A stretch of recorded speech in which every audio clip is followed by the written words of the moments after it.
here we are. Take it away, Adam. Hey everybody, welcome to Roll20 presents Apocalypse World. I'm so excited. I hope you're excited too.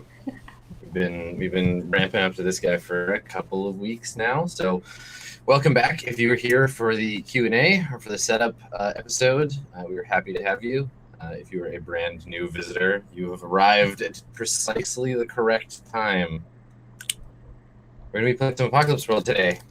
And to do that, we're going to need a few things. We're going to need a game.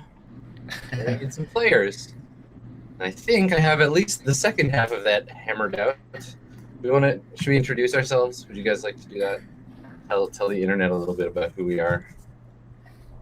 Okay, well, I'll go first. I'm the MC of this mess. You probably recognize me from my work on the role-play show Swan Song or Mirror Shades, or maybe you are a fan of my video game-related streamery at twitch.tv/Adam Cole. But for today I'm the Dark Overlord of the End of the World. And joining me is Avison. Would you like to introduce yourself? Hi. I am Avison. I'm the community manager for Roll20. But I'm here in the capacity of a player this role-playing session. And I'm excited. I have never played this game before, so this is going to be a new experience. Yeah, I'm super excited too. You've played Dungeon World and you've played Monster Hearts before, right? True. Yes. Cool. Good. Cool. What Monster Hearts character were you again? You were the ghost. I was a ghost. I did not want to participate in a lot of what Monster Hearts had to offer because I am a weirdo. And I heard the ghost and I thought, nobody has to talk to me or know that I'm there unless I want them to. So it seemed like a perfect choice. I seem to remember you being quite the shit disturber in that game. Totally. I ended up being ridiculous in that show. It was great. It was an eye-opening. Turns out I like to fuck with people. As I say, yeah, the person invisible and intangible, and they're just gonna cause trouble. Well, good. I hope you can do some of that troublemaking in this game. Apocalypse World will reward you for your shit disturbing. I promise. Awesome. Andrew, would you like to go next? Hi, I'm Andrew. I'm a friend of Adam's. Is kind of my main connection here. I don't have a lot of cred or anything. Just some guy. Just some handsome guy on the internet. Whoa. Well, fine, Andrew. I invited Andrew to play the game because I wanted to make sure that I had somebody in the game who had more experience and a bigger breadth of experience with Apocalypse World than me. And with the amount of Apocalypse World that both John Harper and I have played, that's saying quite a lot. Andrew's got a fantastic track record of playing very engaging Apocalypse World characters. Yeah, we started playing it back in the playtest, right? So right. I've been at this for a while. And yeah, I really love the game, so I'm stoked to be here.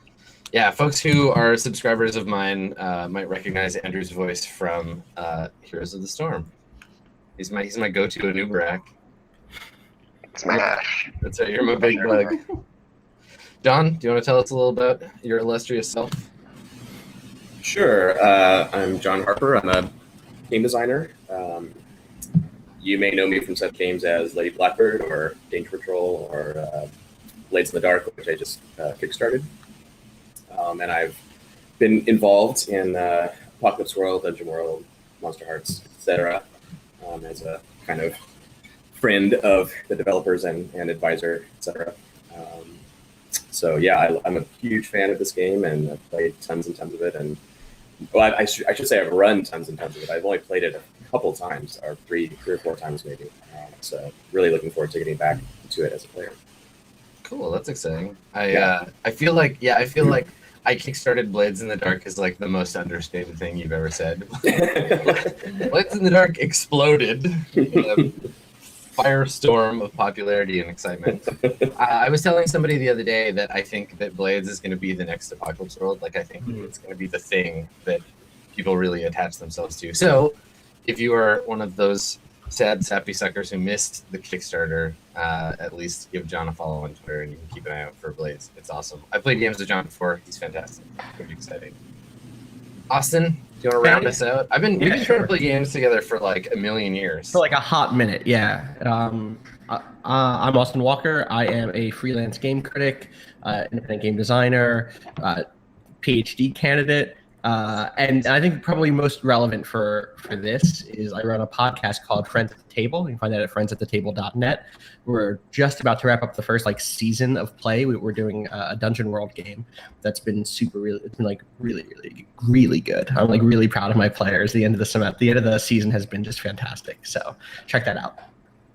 Cool. Everybody in the game gets one experience every time you say Dungeon World. So John, Austin, you guys both excellent job. I definitely already said it too. Yeah. Well, I don't get it. no, you're perfect. So yeah, one of the things that I think is really exciting about Apocalypse World and for why I chose it is that the way that the game is designed from a GM perspective, though Apocalypse World calls it the MC, the Master of Ceremonies. You can refer to me that way if you like. The MC isn't responsible for everything. I don't have to come to the table. People were asking me on Twitter for weeks, what's the apocalypse going to be like? And is it going to be like driving around the desert and cars made out of scrap fighting over water, or is it going to be weird plant plague takes? And I was like, I don't know, man. We're playing Apocalypse World. I have a few general ideas about some stuff I want to bring to the table, but when it comes down to it, it's everybody's job to help kind of build that apocalypse together before we even get into doing characters, because we want to build the world, then we build the characters, and the characters say some things about the world, and we're going to leave lots of space open so that we can discover things as we play. But before we get into that, I just want to talk a little bit about the kind of stuff we can expect out of Apocalypse World. We as a group talked a little bit about this before we started the stream, but I just wanted to go over it again here to make sure we're all kind of on the same page. So in Apocalypse World, some of the stuff that's a given in the game, things that we won't necessarily be able to just say yep, we're going to take these out without actually hacking the game, are that lots of things are in short supply. Scarcity is a big part of the game. Now that scarcity can be literal. It could be we don't have enough food, or we don't have enough safety, right? There's bad things in the world trying to mess with our shit, and what are we going to do? But it can be metaphorical scarcity too, right? It could be a scarcity of kindness, or a scarcity of allies, people we can trust. So scarcity defines the game in a lot of ways. There's no status quo in Apocalypse World. Just because we have something in character creation doesn't mean your character will continue to have that as we play. There are a few sort of semi-exceptions. The things on the character sheet that make up who you are. If you're the driver in the beginning of the first session, I'm probably not going to be yeah, you hit a landmine, your car blows up. Bam. Apocalypse World. So those things can be threatened, but I won't necessarily we won't have them taken away from you because they're part of who your character is. That stuff is still part of your but make a friend with an NPC, they might get hit by a truck. These things happen. And the characters in Apocalypse World have moves. There's and this is something that every time Apocalypse World comes up, everybody asks because they know it's in the game. All the character classes, the playbooks have they have special moves, which have come to be known as the sex moves, because this is a game about people. It's a game about community, and it's a game about people being in bad situations vis-a-vis their communities, and those people sometimes have sex with each other. So that's a thing in this game that has mechanics that your character exhibits some part of their personality or is affected by their relationship with the other characters and with NPCs. So that's something that might come up. Now, there's lots of different ways to talk about this stuff in advance, whatever, but I think that we all kind of come to the table acknowledging that we're not here to make anybody uncomfortable, and hopefully, and this may not be true of the first session, but hopefully as we get along, we'll understand the kinds of stuff, the content-wise, that we want in the game that other people feel comfortable with. But if something happens, and this is for y'all, for the players, chat if you're uncomfortable about something in the game. I don't know, Alt-tab for a few minutes. Because I can't see you. But for my players, if there's something that comes up in the game that makes you feel uncomfortable, or because everybody has different stuff that makes them feel weird, just say something. Let us know. Be hey, can we move on, or whatever. And we're gonna try our best as a group to address that stuff respectfully and in a way that doesn't make everybody uncomfortable. So if somebody does that to you, if somebody is like, if I'm Andrew, if you're describing something and I'm like, hey man, can we just skip this part? The best response isn't to be like, well, why? Like, I'm enjoying describing cutting this guy's face off. Why are you wrecking my fun? We'll just jump ahead and we can talk about it afterwards. You'll be like, so what about that made you uncomfortable and whatever, and we can work that stuff out. Because again, we're adults. We just want to have a good time together. But that being said, like Apocalypse World does have an element of PvP to it, where we're all going to start as essentially the characters all know each other. They're all allied against stuff in the world, but it may not always stay that way. You might find that your character comes to a point where you might want to stick a knife in one of the other characters. That happens. We might get there. And if we do, again, we can talk about it as characters, but we can talk about it as people too. I don't tend to like running games from a perspective of like, I'm the only one that gets to decide anything that happens. We have jobs, right? And your job as players is to play your characters as though they were real people in whatever circumstances they find themselves in. You're cool, you're competent, you're dangerous, but you're real, right? You're a person.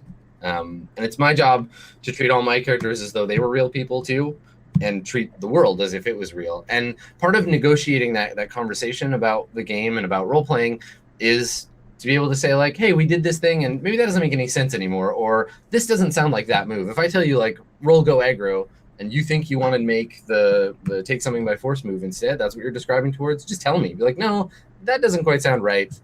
Let's discuss it.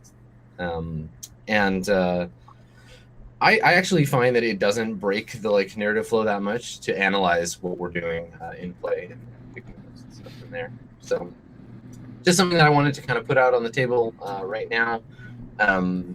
Is there anything that you guys have like in particular that you kind of want to like talk about before we get into doing any of the world building and concerns you might have? No, I don't think so. Okay. I can cuss on the internet, right? It's okay. Fuck yes. I did earlier, so. I mean, it's one of the things I actually really like about Apocalypse World is the characterization of the rules text. Like, there's tons of swearing and colloquialism in the description of the game itself. Like, it's really trying to get you there. Yeah. What you know? What if people have a problem with us swearing? It's in the rules. We're just trying to play the game by the rules. Yeah. Well, It says you have to swear. It's right there. Game text does it, so it's okay for me. I put the adult language filter on Twitch. We're fine. Not the Nice. filter, but the warning. It just auto beeps us as we curse. It's great. That would be amazing. I would love it. Knowing that technology, I don't think it would miss most of the time. There'd be whole sentence. Every time you name something that's a copyrighted property, it would just. So I went to beep. Yeah, that's really good. All right. So in Apocalypse World, there's this like loose idea of the setting of like what the world is like, and I think by default, it's like there are still a few people around who remember the bad thing that caused the apocalypse. So it's like kind of within a generation, but nobody really knows why. Like we can't say like, yes, we were nuked by the Russians. Right. Maybe nobody ever knew. There are certain characters that can explore that if they want to. But we don't necessarily have to stick to that. One thing that is inherent in playbooks we choose will be more or less important is there's something called the Psychic Maelstrom. This is sort of a storm of psychic energy that contains some kind of intelligence because you can ask it questions. And I've seen it handled like literally like it's a big psychic storm, and I've seen it handled a lot more metaphorically to represent the character's connection to their own feelings and thoughts. So we can play with that a little bit, but it is definitely a move within the game. But I think that the easiest place to start for world building is to look at the setting, right? Like the literal, like where do we want this game to take place? Because I think that's a good place that we can start to flesh out from. And it gives us a visual palette to draw from. So do you guys, does anybody have any thoughts they want to bring to the table in terms of that stuff? John is nodding his head. Yeah, I have ideas, but I'm curious about what you guys want to do too. The first couple things that came to mind for me was some sort of wet apocalypse, because a lot of times, it's the Mad Max thing is awesome, and I would be totally down for that. I love the driver thing and the bandits of the wasteland and stuff, but like that sounds great to me too. Right. But my brain immediately went the other way and was like, well, what if there could be like some island chain with turquoise water somewhere, or even like a swamp, or I don't know. So I was kind of thinking in the direction of something. See, I was when you said like a kind of wet apocalypse, I was very much thinking like Roland Emmerich, like the floods have come in and the cities have been destroyed and are now like they're all flooded up. They're flooded up and like living in buildings. That could be really cool. Yeah, you know what I mean? Bouncing from building to building, which could still end up having the feeling of like swampy.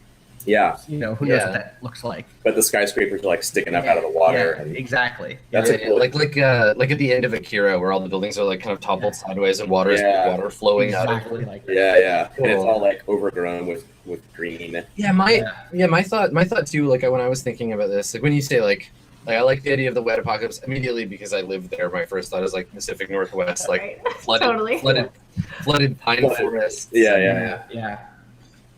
That's also dope. I'm into it, but I could also see it being like Apocalypse Hawaii, right, where we're like on some island. I still really like the idea of having some kind of like flooded urban center, like a place big enough to have skyscrapers. Really cool. Yeah, visually that's really awesome, and it gives us a lot of materials to play around with, right? Like there's some kind of stuff from the past that's still around, and there's also this kind of like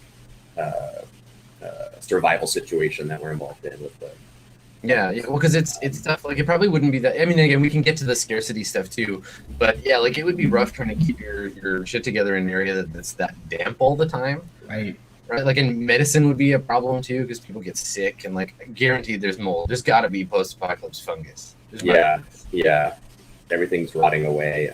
Rot fungus. How do you feel about that, Andrew? I really like the idea of things like sinking. Yeah. To me, that's a very like awesome metaphor for just like everything's just slowly disappearing under the water, like, and that it's continuing. That the apocalypse is not static, right? That it's the landscape itself is always changing. Right. I like that too because there's this kind of nice image of like no one can really ever settle for too long. Like you can be in a place for a little while, but like it could just your weight, literally you being there. So we're like we're making like the prequel to Waterworld. Someday Kevin Costner and the fish people will be tooling around, but like we've still got A little bit. Like extreme climate change, water everywhere, flooding. So maybe there's safe ground inland. Maybe like so that's a question that we can kind of answer during the game. Is that like I think that having a coastal environment is good for this. It could be like a coastal city that's been flooded. But like we'll have to answer like why don't we just like what's so unsafe about the inland? Like why don't we just all take off for Saskatchewan? It's worse in some way. It's got to be something because I hate being damp. So if I'm going to exist in this world, it's got to be pretty terrible. Right. Cool. So something worse. So I've been doing a little bit of thinking about like inspirational fiction and stuff, like things that I've read, and I kind of want to go for this like less like a Book of Eli or Mad Max or Fallout, even like kind of less The Road and more like desolate in a sense of like a scarcity of people. Like there's probably not a ton of people around, and sort of like the world without us. Like everything is overgrown. Maybe there's lots of animals around, but like it's not going to be like our community's 1,000 people. It's going to be like 4 or 5 families. Found a safe place together, and there are like other clusters. That's kind of what I was thinking. I like that. Yeah, it's nice for tabletop or internet gaming too, because we don't have as many people to keep track of, and it's easier to name everybody and make them memorable if there's only a few people to deal with. I think Apocalypse World is a game where no one is permitted to be like anonymous. Like no character is allowed to be like literally unnamed, but also just like you don't want to have people who aren't accounted for in your narrative. Like, Yeah, it's a lot stronger. there's no Everyone- faceless thug or something. Yeah, when, everyone is specific. yeah, when we're imagining the NPCs around us, I don't want to be in a position to be like, you see like 40 people, because then I have to be like, okay, so you don't see 40 people, you see Dremmer and Balls, and this guy and that guy, and then suddenly I have to make them all as characters. And I think that it allows us to do that kind of survival horror thing where it's like, if somebody dies, they represent like, oh, well, there goes 1/12 of our population. Right. Yeah, and the only guy who knew how to make bullets or whatever. Right, and it also sort of supercharges violent conflict too, where you're like, I really want to shoot this guy in the face, but if I shoot him, then my aunt who's dying of lung rot will probably also die because this guy's the only one that has the skills to help her. Yeah. It kind of ties the characters together. Okay, cool. That's cool. Yeah, and when I kill an NPC every session, it's because I'm making marked progress towards That's everyone. right. All right, so some of you see it as a dwindling razor, some of you see it as a checklist to mark off. It's the scoreboard. Fair. Yeah. Okay. Cool. I'm into that. So how and I guess this can change as we play, but how like supernaturally do we want to be? Like my sort of preferred level of supernatural stuff is very low in these games, at least initially. I like to sort of Game of Thrones it, where you like have one kind of weird thing and then slowly introduce more if you need it. Or like Stalker is a good example for me. Yeah. Of, like Roadside Picnic of like, I especially like weird stuff that nobody knows anything about, where they're like, yep, it's weird. I don't know why it's weird, or it's weird in some indistinct way. It's like since we're talking about the Pacific Northwest, like season 1 Twin Peaks, not late season 2 Twin Peaks. Right? Like there's some weird stuff happening. It might equate to something that's not weird. I can kind of ground it a little bit, or like but it's not just like, oh, we're going to the magical cave where there were magical things and magical levers, and you pull them and then magical things happen. Like that's totally. Well, and sorry, Andrew, go ahead. I think what I liked about Austin's comment there's this idea of plausible deniability. So like something weird happens, but no one's necessarily going to be like, oh yeah, like weird stuff happens all the time. They're going to be like, no, you are crazy, or like, like it's not necessarily there's taken no as given handbook. by everyone that weird stuff, like that supernatural things actually are real. Culturally accepted levels of weirdness. And there's also no like canon or handbook to it, where people go, oh, it's one of those, or it's one of those, it's a goblin, or it's a whatever. right. Like weird stuff happens, and this might be the only time it ever happens. Or it might be just like your imagination or whatever, and we can explore kind of. Yeah, the unknown unknowns, right? Where it's like, there's stuff that doesn't make sense. And you know what? When we get to character creation and you folks start picking your playbooks, we're going to have to fine tune that, because if it's like Trainer and Hocus in the same group, then it's going to be like, okay, the psychic stuff is really important to you. But if it's just like Hardholder, Gunlugger, Driver, like just the kind of like more non-psychic characters, then that'll be a little weird. You mean the more psychically vulnerable characters? Yes, exactly. When you said Driver just now, I heard Diver. Well, Diver content. Here we go. That's kind of good. That's kind of good. Cool. Okay, I do like the idea of like specifically of there being places of weirdness, like places that you don't go, and it might be actual, but it might also be like cultural. Like we don't go down this particular river because there's a zone of badness down there. I like the idea of the sort of like inverse magic circle, where there's like areas where reality doesn't really apply normally. Generally speaking, you go there, you never come back. Like you went into the zone and that's it. It's like a metaphor for going off and dying. But that you could go there and find like weird things, or like come back with like a gift, or like it's like the place where you go to like receive visions maybe, or something. And I don't think that they're necessarily like categorized, but I think that they exist, that they're like these spaces where strange shit happens, and maybe some characters are more familiar with them than others depending on the playbook. And that might have something to do with why you can't leave this place. Maybe there's like a really bad one of those somewhere to the east that you can't cross. Cool. That. Okay, cool. We can fine tune some of that stuff. So as far as what your characters and what the community that you're a part of, what you have and what you don't have, the initial scarcities, because the stuff that you have will go away, I promise. From the description of the places the place we're sort of starting to describe, what do you think that you have? Like, it doesn't sound like getting water would be a problem, right? No, we definitely have water. Do we have shelter? Like, what's the climate like at this point in terms of temperature and in terms of precipitation? Like, are we covered and are we warm? I like this idea of the buildings. Maybe we've taken control of a floor of one of these buildings or something, and we're able to kind of hold out there, at least for now. But yeah, staying warm, especially if this whole damp, Avison's great enemy, the damp.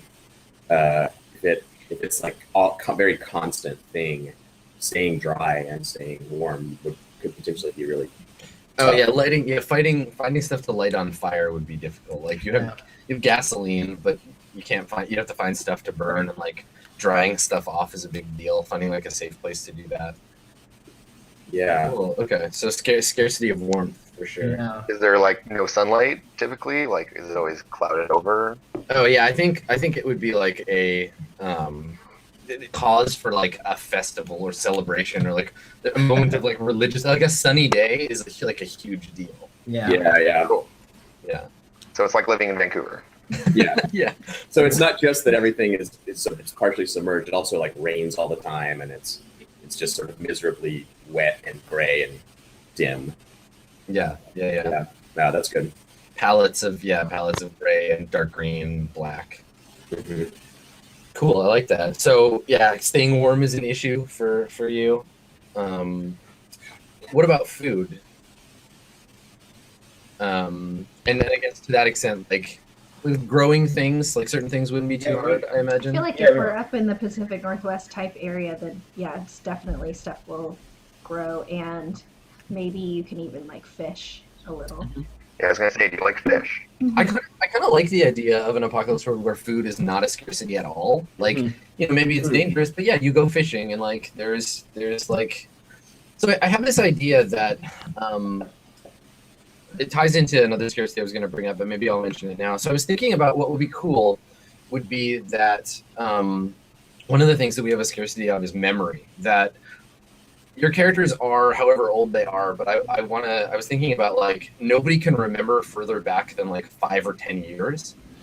Like, and to that point, you like, this is why you all have weird names. Like, we don't as an audience know what year it is, but it looks like, the Earth in several hundred years when nature has just reclaimed everything. Right. But somehow you're still around and you can't remember for like there was some event, and maybe we can explore it in the game. Maybe we never discover what it is, but you have this scarcity of memory. So you're like, cool, we're here, and I remember I have some skills, but I don't remember where I got them. I don't remember my own name. And some characters, that might be a thing that you're trying to figure out. But for others, it's like, I don't care. This is me now. You don't remember being children or growing up or anything. Yeah. That's cool. I like that a lot. Me too. Cool. Okay. Are there any children at all around? Or is it just adults? I don't know. What do you guys think? I think children being around is interesting because in this context, they would be the only people who remembered their whole lives. Yeah. Okay. On that moment when they finally first begin forgetting is like that's a fucking moment, right, in their lives. Yeah, Also, it's probably pretty rare though too, like because a lot. you people are trying to have kids, but it's like not common that the child will survive or something. Well, so maybe, and I mean, this is something we can talk about. Is the memory affliction a thing that starts happening to you at a certain age, or like are you waiting for someone whose memory doesn't fall apart? Like, are these kids like you're like waiting for them and asking them like, what do you remember? Like, hoping that someone will be able to retain their whole memory, or is it something that just like happens all the time, or are some kids born just unable to remember anything? Like, is it an affliction, or is it just something that happened to all of the adults who are here at some point at the same time for all of you? I think I like thinking of it as like a quality of the world, so that even the children grow up and suddenly having it. I'm less interested in like there's something special about our set of people. That like it might be special to our location. Like maybe not everyone in this world is like this, but like our immediate surroundings, the people here are like maybe if we went far east, those people are different. Like it's a defense mechanism that we've developed from living in the apocalypse that shields us from childhood terror. Ooh, wow. Cool. That's really good. Is That's the real really life. good. Yeah. Yeah, Strategy. that's awesome. Cool. So like it's psychic shielding to protect you from remembering things. So what this is going to mean probably is that as we play and as we discover kind of how characters interact with things, you guys can at any point offer this stuff up to me, and I'm probably going to have to make some custom moves about forgetting, right? About being like, like maybe when you take psychic harm, or maybe when you're harmed over a certain point, you have to forget something. That's so dope. I'm really into this. This is the best. That's super good. Yeah. Okay, cool. I guess this also opens up like a character who could be about like getting augury and using that to like temporarily give someone their memory back, and like that could be a thing that you can do. Sure. Yeah, Totally. yeah. That's So- the thing you can reach into the Maelstrom for. Yeah. Yeah, totally. Like, who is this guy, Maelstrom? It's like, oh no, this is your brother. And you're like, shit. I hate him. Who's this guy I just killed? Maelstrom? Who was that? So, Living love. so how much do we want to go with? Like, did you? And maybe we don't want to answer this now, but did you have lives that were like the world? I think the world is several hundred years into the apocalypse. That's why there's like animals coming back and like all these Right. buildings collapsing and stuff. But like, is that in line with your own timeline? Like, if your character is like 40 and you somehow remember a memory from when you were 10, is that an apocalypse memory, or is it like suddenly you remember like living in a sunny house in Arizona or something? Like, do we want to flash back to like the real world, or do we just want to focus like this weirdness and forward? I like the kind of suburban normal I would love that to exist in the weird, right? Like in those zones of weirdness. But they should also, for me, I think that would be interesting is if we could be skeptical about those memories, right? Like when I have this weird thought of like sitting on the patio with my friends at a barbecue, and I know what those ideas are, but like Right. no, that could not have happened, you know? I like Especially it. if it's an evolutionary like trait, this memory thing. So it's more like maybe we're seeing an alternative timeline instead of an actual like memory, because we have to know who raised us if it's a couple years into the 100 years into the apocalypse, right? Like we wouldn't actually forget everyone at that moment, or are we in family groups? I mean, that's what I think. That's what I was thinking is like if you can only remember 5 or 10 years ago, you probably don't remember your parents. Like you might have a different relationship with them now, but they might still exist. Yeah, but they you don't know know that you. your family. Yeah. Right. If it afflicts everyone, then they wouldn't remember necessarily that you're their child, right? Well, it depends on how old they were when they had you. Well, and it would be staggered, right? There would be a moment in any relationship in which one person remembers more than the other about what their relationship was. So is the idea that we only remember 5 years back, no matter how old we are? So we just start losing. Oh, okay. So I was it- thinking I I think was it's- cutting it at an age. Oh, Right. And it could be that. It could be that too. Like I was yeah, thinking. yeah. I mean, if we Yeah. want to go a little more global on it, like you can kind of think of time as a record on a turntable, right? And like Time is a flat circle. time is a flat circle, and so normally time you wind your way along the circle and you get to the end and you die. But maybe the world is on one track and you've jumped tracks, like you're in the wrong place, and maybe some of these weird places are like 1,000 years in the future, or they're in the past. So you might find like a perfectly preserved like suburban block, like one city block where everything is still 1980. But there's no one living there because like all these people have disappeared. Maybe they were all skipped into the Big Bang and they disappeared. But you're here in this world, and the timeline of the world is a little skewed and weird. Like the record is warped. Right. I want to. This sounds really cool to me. I just want to kind of throw out a preference here, which is like, if this is sort of stuff for background and stuff for us to encounter in the world or weird things, that sounds cool. But I would prefer to stay away from actual like, let's skip tracks and travel in time and start doing any kind of weird chrono stuff. Like I think if that's sort of all backdrop, that's great. But actual This, Right. yeah, I want any of that time distortion stuff to be about, like a lack of control. Like the game, you're not going to be moving from time to time. Like we're focused on one thing, moving Yeah. forward from this point on a normal like timeline. Yeah. But you might encounter places that time travel or moves differently, or they belong to a different time. Okay. Yeah. Okay. It's kind of like an emotional palette, even, right? Like that, those spaces can be interesting in terms of communicating something about our characterization, but not about like, well, I'm from the future, so I know where there's laser guns. Like we're not even. No. I mean, I think we can follow the same stuff in the book and just say like, at a certain point, human progress stopped.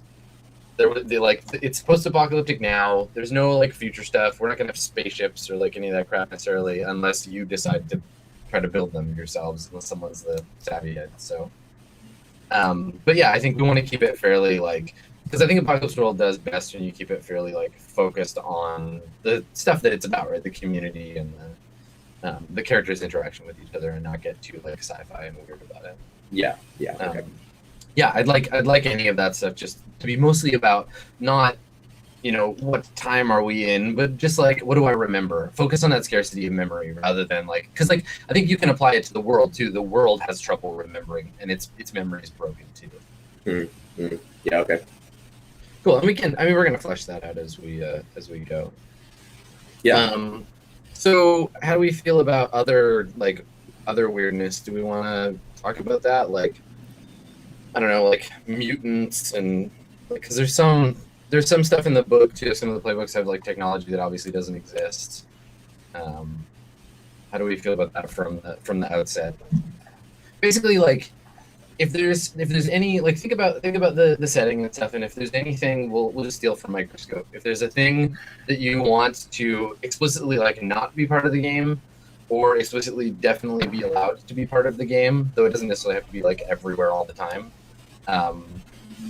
That stuff is cool, and I'd love to hear it. I prefer to not be faced with the concept of a clown that's trying to kill me. But that's No just clowns. a weird Right. personal fear. All right. See, no, that's Fucking totally clowns. valid. Like, now- I can handle any. I'm even afraid of birds, and I'm cool with there being bird issues here. But like clowns, it's just too far. So All right. I've admitted it That's to the good. world. Don't tweet these things at mean people. That's For real though. Austin's on it right now. Yeah. No evil clowns. Got it. For my part, I feel like No clowns. the playbooks we choose are going to do a lot of defining kind of what stuff is out there and what kinds of things are possible. Like if there's a brainer in the game, then you have like a psychic beacon and some of your other kit that you get Right. suddenly injects a bunch of like weird, maybe mystical, maybe science fiction kind of elements. So I'm happy to kind of let those set the tone for like what works and what doesn't in the setting. And I think if it doesn't need to be there, like we won't include it. I feel like. Yeah. Cool. Yeah, it's one of those things. Like I feel like by default, a fairly like low on the sci-fi weirdness scale would be good, but that just to like have stuff that is weird to stand out more. Like you're not necessarily going to see like packs of mutated fish attacking people right away necessarily. Right away. But it might be It's gonna happen. depends on where you are. But at the same time, like, yeah, getting caught out in a storm, that's just as much of a threat in this world, I think. We're going to kind of focus on, like, nature being a big threat to your ongoing safety and existence. Cool. Okay. Anybody else have anything that they want to veto or definitely be able to include? How do we feel about, like, weird scavenge technology? Stuff like that. I was kind of thinking of maybe being a character who goes off and scavenges things, so Okay. it would be. But I mean, those things can be like, wow, you found a sweet like hammer or can opener. Like it doesn't have to be that I found some kind of space laser out in the wilderness or whatever. I liked the idea of there being technology that even to like a modern person not afflicted by the memory thing, like if someone showed a thing to me, I wouldn't know what it does or how it works. Like the Brainer's Right. gear, like the Violation glove, and like that stuff. Like I like that stuff existing, and I like the idea of a character who's like either, what the hell is this stuff? I want to figure out how it works, or just like, hey, I found this weird thing. I can make you do one thing, but I don't know what it's actually for. Sure. Like I found this orb, and if you put it in water, the water boils. I don't know what it's actually for, but it does that. So now I can boil water whenever I want. Yeah, I'm into that. Sometimes that's a helpful trope too, because because we all aren't post-apocalyptic dwelling people, and we know what technology is and stuff. So when our character finds something like that's mundane to us, it would be very exciting for them, but not very exciting for us. So if you put in these kind of slightly, leveled up things So I to guess find, that's worth creates a social discussing. game for everyone. That's worth discussing too. Like how much of the like Numenera style, like Book of the New Sun style, like describing around an object that we all know what it is. No. John is responding the way that I usually do too. Never do that. It's so frustrating. But so much of the time in post-apocalypse, people do that, where they're like, you see a small box-like object with 2 buttons on the top, and it has a long cable. The cable connects to a screen of some kind. It's like, It's a toaster. Fuck. okay. Yeah. All right. That's the game of sheer boredom. Okay. Cool. Well, I mean, Just say it's a toaster. Some people. Well, because, and maybe this is a larger discussion. I don't want to go on too far a tangent here, but I think immersion in role playing is bullshit. And this is my personal stance. This is not dogma. This is how I feel about it. Mhm. So I would rather have the GM say, you find a toaster, and then I can say, okay, cool. What is this? My character doesn't know what that is. So I, monkey around with it for a second and then throw it back in the water. That's how I want to play. I want to have that sort of meta channel where I can be I can know things my character doesn't know, and my character can know things I don't know, and that's totally fine. Yeah. Because doing it the other way, like walking along the long way around to make sure that you, as a player, never hear we have to go talk in the other room so you don't hear what we're. Yes. Fuck all that. That's just so Toaster. lame. Yeah. So lame. Yeah. Don't say toaster. You're ruining my immersion. Yeah. Again, like that's if you're into immersion, go for it. But that's not my thing. I would prefer just to be straight and say what talk about what the thing is, and also say stuff that you really don't know. Like even in extreme cases, it can be fun. Not to do this all the time, but it can be fun to say like the bandits are hiding in the darkness in here, and none of you know that, and they're going to get you, and like your characters don't know it, but Yeah, I'm like, we're adults. We can use that to build dramatic irony. Like that's how good. I don't know. I'm totally with you. I just wrote a thing about this. So, nice. I think it can definitely be overused where it sort of turns the game into a storytelling exercise, but there's a place for it. Yeah, and I like the idea of an Apocalypse World. If I spent the time to find the exact wording of it, but he talks about how characters can be named after things that has sense in context for us, but wouldn't be realistic to call. Like naming your character Buick. Like Buick's not a name for a person; it's a Right. car. But if your character doesn't know what a Buick is, and you just see it somewhere written down, you're like, oh, cool. That's a good name for a It also thing. that has great mouthfeel. Buick has like really good. Right. So yeah, people like saying that thing. Someone has to call me something. I may as well be Buick. Yeah, and I think that I like the idea of the memory thing too, because even if you are like characters who lived in a world where they might have once known what a Buick is, you don't anymore and needed a name, and so maybe that was the first thing you saw. But you definitely have like a first memory of being like, I'm here in this like weird place. I don't know who any of these people are. And there's probably some kind of like cultural thing where someone will suddenly wake up in the morning panicking because they've just forgotten everything they knew. And you're like, okay, everybody, we got to do the thing. We got to do the memory share. Get everyone together, sit them down, and like give them You've seen tell them who 50 they are. First Dates. I told you about This my is yeah. Yeah, it's like what is it, Memento? That's what I was saying. Yeah. Yeah. It's probably a better example, but It's a grittier example, First but they're Dates. still First both Dates. they're it's a good. great movie. Adam Sandler, Drew Adam Barrymore. Sandler in that. Yeah, Adam Sandler and Drew Barrymore. She forgets every morning. She wakes up, she doesn't know who she is.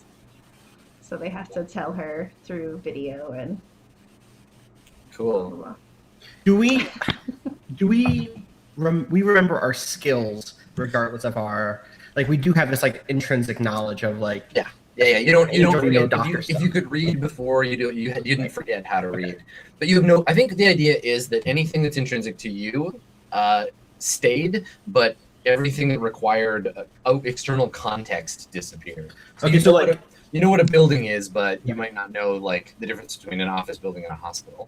I'm playing with like a bunch of different character ideas right now, but one of them was a Skinner who sings, and like, would I forget the lyrics of the songs I know if I go that route? I think that would be up to you. Like, Okay. you might or not remember who sang them or where you Right, learned or what they mean, or what like, they mean. Yeah. yeah. Okay.